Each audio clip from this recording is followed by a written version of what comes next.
জনপ্রিয় television channel আরটিভির বার্ষিক হিফজুল কোরআন প্রতিযোগিতা জিপিএইচ ইস্পাত আলোকিত কোরআন 2025-এর চ্যাম্পিয়ন হয়েছে হবিগঞ্জের হাফেজ মাহাদি হাসান তামিম।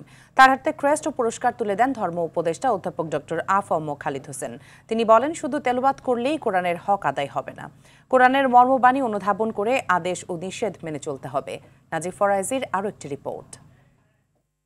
الذين يأكلون الربا لا يقومون إلا كما মানবতার মুক্তির সনদ মহাগ্রন্থ আল কোরআন। পবিত্র কোরআনের সুমধুর তেলাওয়াত মানুষের মনে আল্লাহর প্রতি ঈমান বাড়িয়ে দেয়। প্রতি বছরের মতো মাসব্যাপী হিফজুল কোরআন প্রতিযোগিতা জিপিএইচ ইস্পাত আলোকিত কোরআন 2025 আয়োজন করে জনপ্রিয় টেলিভিশন চ্যানেল আরটিভি। সহস্রাধিক হাফেজ থেকে প্রথমে সেরা 32 জনকে বাছাই করা হয়। সেখান থেকে চুলচেরা বিশ্লেষণ করে সেরা 5 জনকে নিয়ে আয়োজন করা হয় গ্র্যান্ড ফিনালে।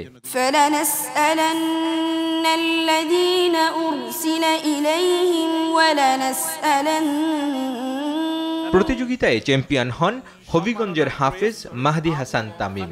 তার হাতে ক্রেস্ট ও 3 লাখ টাকা পুরস্কার তুলে দেন ধর্ম উপদেষ্টা। ফার্স্ট রানার আপ হন শরীয়তপুরের হাফেজ আসাদুল্লাহ আবির। তাকে দেয়া হয় ক্রেস্ট ও 2 লাখ টাকা পুরস্কার। তৃতীয় স্থান অর্জন করেন কুমিল্লার হাফেজ আবু বকর সিদ্দিক।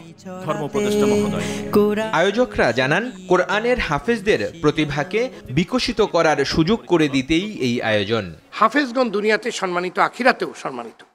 জান্নাতের এই মেহমানদেরকে প্রতিযোগিতার মাধ্যমে পুরস্কৃত করার এই আয়োজন করতে পেরে আমরা সত্যি গর্বিত। এই মহৎ আয়োজনের সাথে যুক্ত হতে পেরে আরএফএল পাইপ অ্যান্ড ফিটিংস পরিবার অত্যন্ত গর্বিত।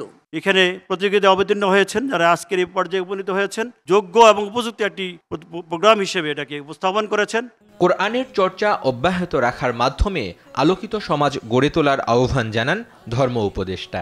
কোরআনের আলোকে সমাজ যদি আলোকিত করতে পারি, নারীর প্রতি সহিংসতা বন্ধ হবে, জুলুম বন্ধ হবে, অবিচার বন্ধ হবে, সামাজিক অব্যবস্থাপনা ধার আমরা বন্ধ করে দিতে পারবো।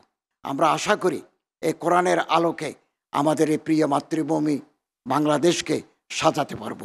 সমাজ থেকে অন্যায় অবিচার দূর করতে পবিত্র কোরআনের বিধান মেনে চলার আহ্বান জানান ধর্ম উপদেষ্টা অধ্যাপক ডক্টর আফম খালিদ হোসেন। কর্মকর্তা, বিজ্ঞ বিচারক মণ্ডলী। নাজিব ফরাইজি, আরটিভি, ঢাকা। প্রতিযোগীবৃন্দ।